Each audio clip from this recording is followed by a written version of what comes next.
జిల్లా మంగళగిరి డీఎస్పీ కార్యాలయంలో మాజీ మంత్రి జోగి రమేష్ విచారణకు హాజరయ్యారు. ఈ సందర్భంగా మంగళగిరి డీఎస్పీ మురళీకృష్ణ మాట్లాడుతూ మాజీ మంత్రి జోగి రమేష్ విచారణకు ఏమాత్రం సహకరించడం లేదని పేర్కొన్నారు. తాము అడిగిన ప్రశ్నలకు సరైన సమాచారం ఇవ్వడం లేదన్నారు. ఆ రోజు ఉపయోగించిన ఎలక్ట్రానిక్ పరికరాలు, మొబైల్ ఫోన్, సిమ్ కార్డు ఇప్పటి వరకు మాకు అందించలేదన్నారు. ఇక చట్ట ప్రకారం విచారణలో అన్ని వివరాలు అడిగే అధికారం తమకు ఉందన్నారు. విచారణ సమయంలో పదే పదే హైకోర్టు ఉత్తర్వులను చూపిస్తున్నారు అని తెలిపారు.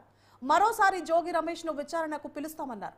కేసు విచారణ దశలో ఉన్న కారణంగా ఇంకా వివరాలు చెప్పలేమని పేర్కొన్నారు.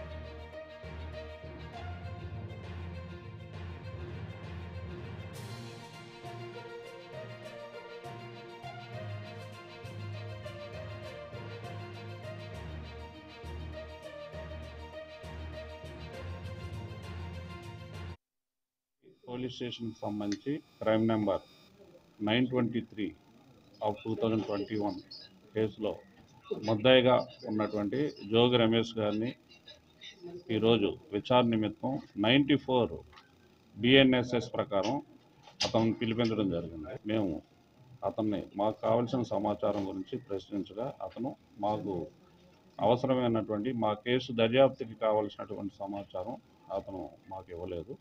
కాబట్టి మళ్ళా కేసులో అతన్ని అవసరమైతే మళ్ళా పిలుస్తామని చెప్పడం జరిగింది. అతను ఇచ్చినటువంటి సమాచారం మాకు సాటిస్ఫై కాలేదు. అతను హైకోర్టు జడ్జిమెంట్ ఏదో తీసుకొచ్చాడు. అయితే మేము మాకున్నటువంటి అధికారం ప్రకారం 94 BNSS ఇది కొత్త చట్టం. BNSS ప్రకారం మేము ఏ వ్యక్తినైనా సరే మాకు కావలసినటువంటి డాక్యుమెంట్స్ కానీ ఎలక్ట్రానిక్ డివైస్ను కానీ అడిగే అధికారం పోలీస్ అధికారికి చట్టం కల్పించింది. ఆ చట్ట ప్రకారం కొంత సమాచారాన్ని అతని నుండి మేము అడిగాం, కానీ అతను అది మాకు ఇవ్వలేదు.